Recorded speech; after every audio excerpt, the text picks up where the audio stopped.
We begin today's show with the surprise resignation of CIA Director David Petraeus last week, following revelations of an extramarital affair with his biographer Paula Broadwell, a married Army reservist. In a message to CIA staff, the 60-year-old four-star general confessed he was resigning because of the affair. He wrote, quote, "After being married for over 37 years, I showed extremely poor judgment by engaging in an extramarital affair. Such behavior is unacceptable, both as a husband and as the leader of an organization such as ours," end quote. The former head of the U.S. forces in Afghanistan, Petraeus retired from 37 years in the military to head the CIA last year. Broadwell's biography is called All In, The Education of General David Petraeus. It was published in January. Over the weekend, new revelations suggested she had sent harassing emails to Jill Kelly, a 37-year-old woman from Florida and a family friend of Petraeus and his wife Holly. The FBI launched an inquiry after Kelly said she'd received vicious emails from the CIA director's biographer. Its investigation revealed the affair and led agents to believe that she or someone close to her had sought access to his email.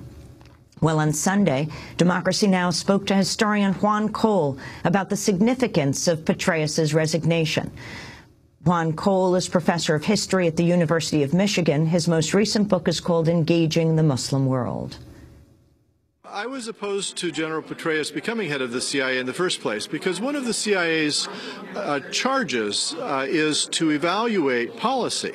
And one of the big policies that needs to be evaluated is the troop escalation, what is called the surge in Afghanistan, the big counter-insurgency program that Petraeus put into place and then shepherded through as commander on the ground.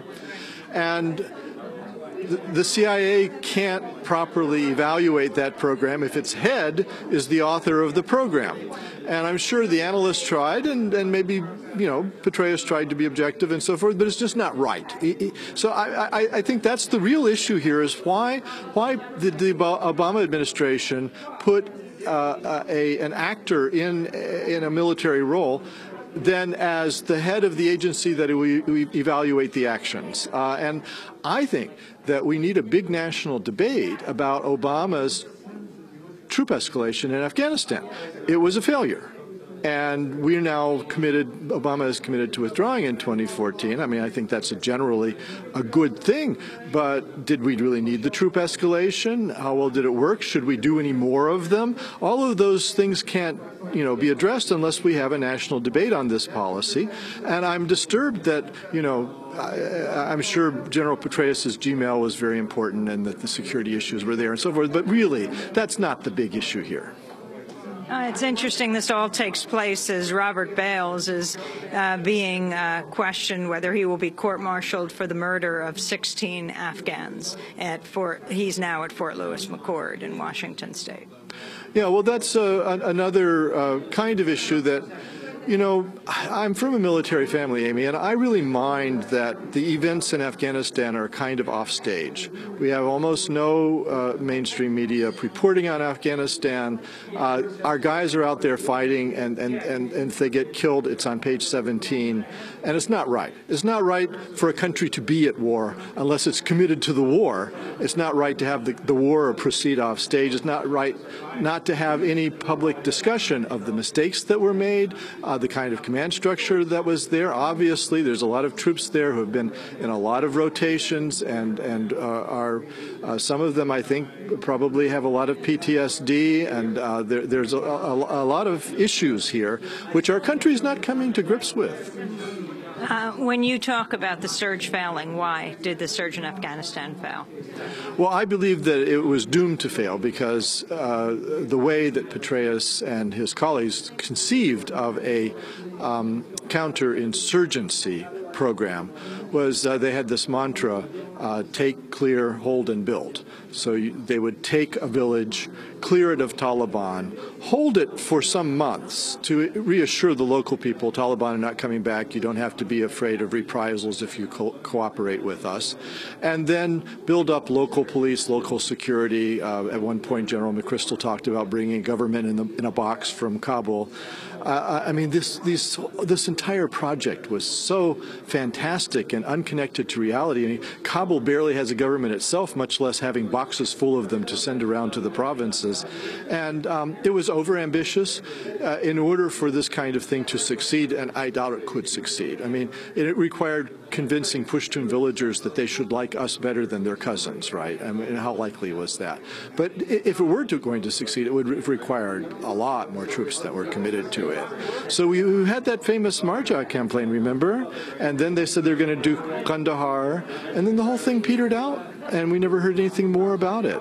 And Vice President Biden was opposed to this plan. He thought, you know, if terrorism crops up, if you get explosions going off, killing villagers or whatever, send in a SWAT team to deal with that.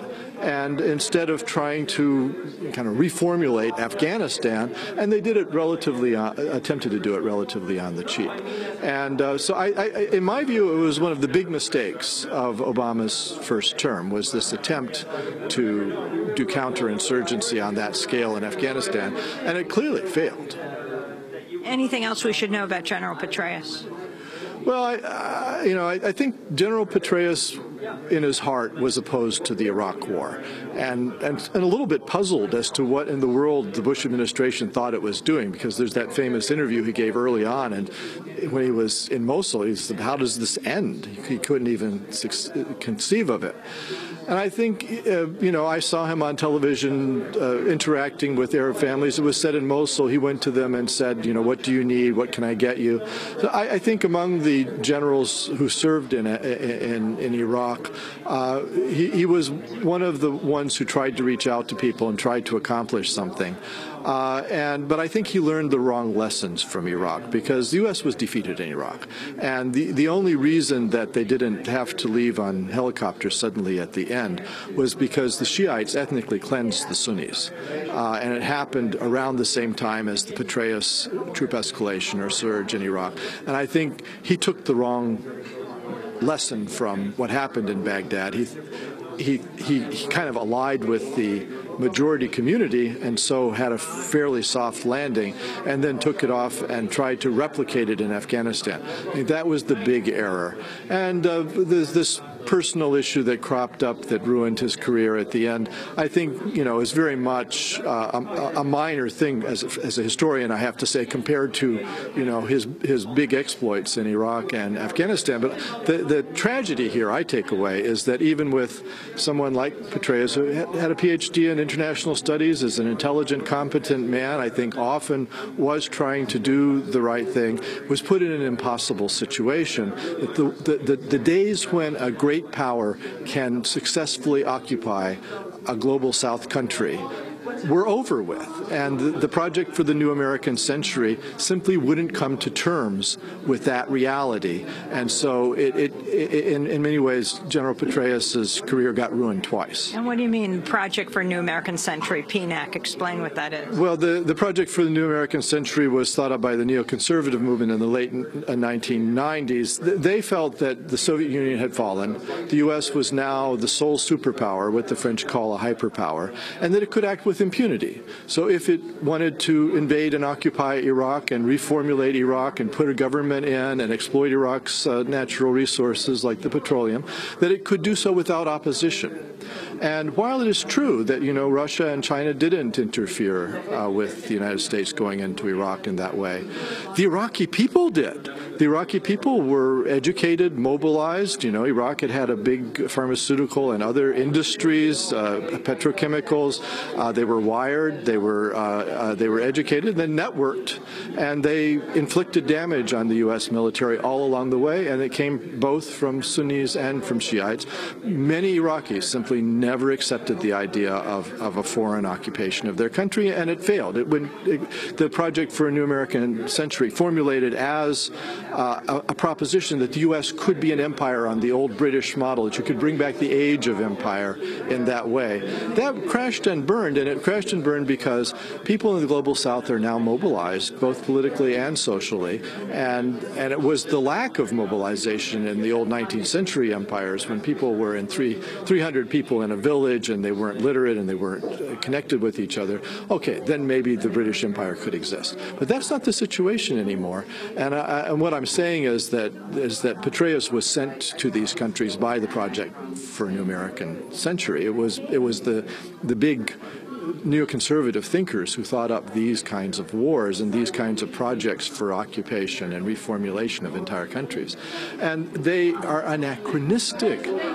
You can't do this anymore. The age of the British Empire had passed. And you're saying that the Project for a New American Century persisted under President Obama. He didn't change it. Well, I'm saying that in some ways the Afghanistan troop escalation or surge was one last iteration of some of that project to try to formulate Afghanistan in a way favorable to the United States before we then left.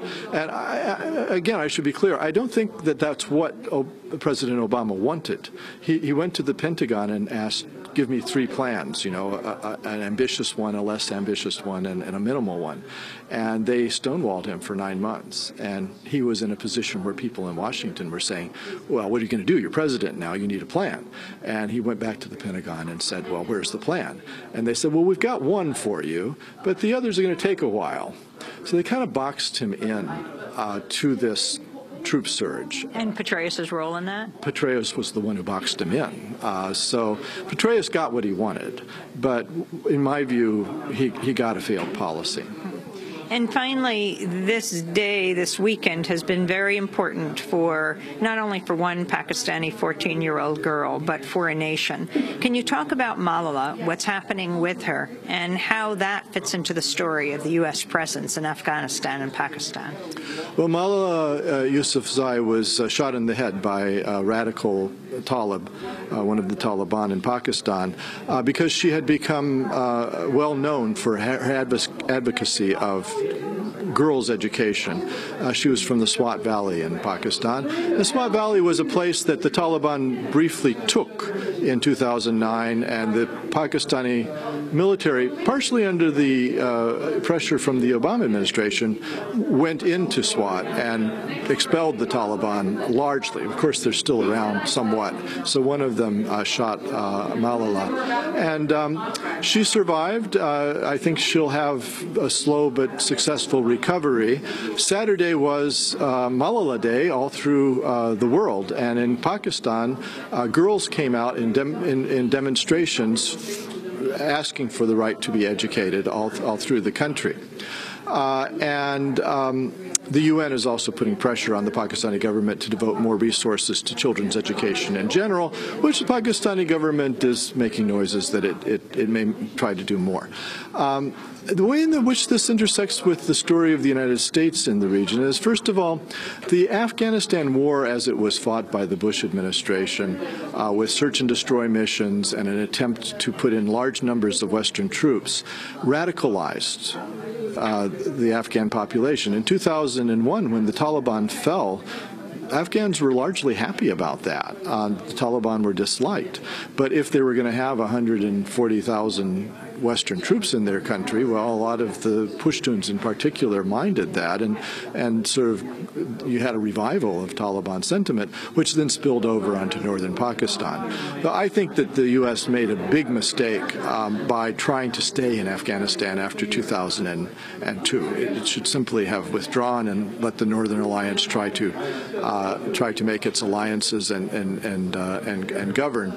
And again, you know, this idea that the U.S. can occupy these countries successfully, militarily, and reshape them in our image is wrong.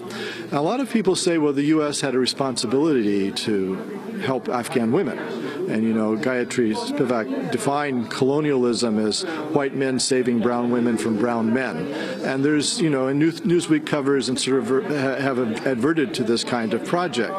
What I would argue is that if you associate women's liberation, women's education with a foreign imperial project, you actually harm it in the eyes of locals. And it's much more likely that Malala, this brave young Pashtun girl, will succeed in becoming a symbol and a spearhead for that kind of educational project than that Donald Rumsfeld ever would have. Historian Juan Cole, I spoke with him Sunday in Princeton, New Jersey at the 32nd anniversary of the coalition of peace action. Juan is a professor of history at the University of Michigan. His most recent book is Engaging the Muslim World. This is Democracy Now!, democracynow.org, the War and Peace Report. When we come back, we continue with our Veterans Day special.